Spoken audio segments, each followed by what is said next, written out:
Well, we took a look at how to create a sampled instrument from scratch by dragging the samples in and mapping them individually. And we even did it with 2 layers. But what if you want to use Kontakt's extremely powerful auto mapping feature to automatically map the samples based on the file name to their root keys and then stretch them out appropriately? It saves you a lot of time on the import, and it's pretty cool, pretty easy to use. So what we'll do is let's create a new instrument.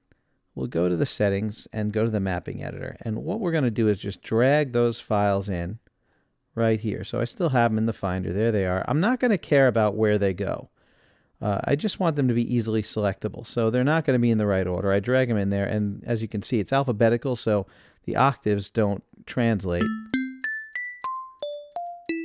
It's all over the place. So we're going to select those guys, right-click, and then go to Auto Map Setup. And that's where you'll see it takes the file name structure, and it'll take that first part, make it a group name. The second part, make it the root key, and this is all based on separation by the underscoring.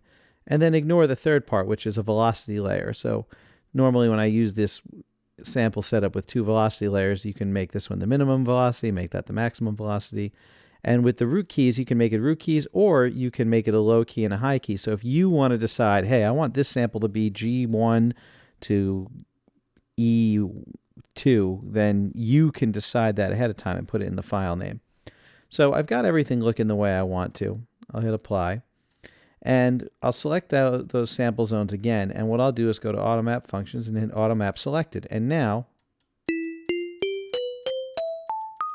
well, it's working, but the sample zones are still not stretched out and not in the right place. If you look, they're there, but they're mapped all over the place.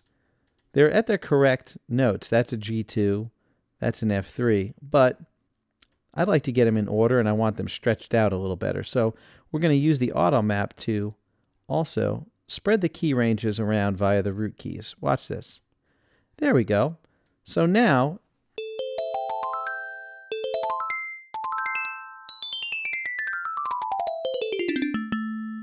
it's spread it around via the root keys. It spread it around equally in the middle, and then when it finally got to my highest key, it says, well, you ran out of notes, so that's what you're getting for the rest of them. Same with the lowest key.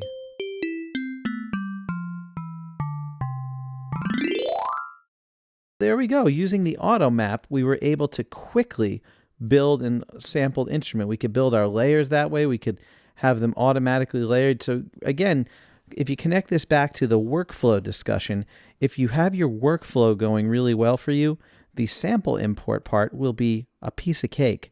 You'll be able to create complex samples imported just by importing and not having to do anything past that. Let's check our group editor and see, yep, there we go. So there's our synth group right there.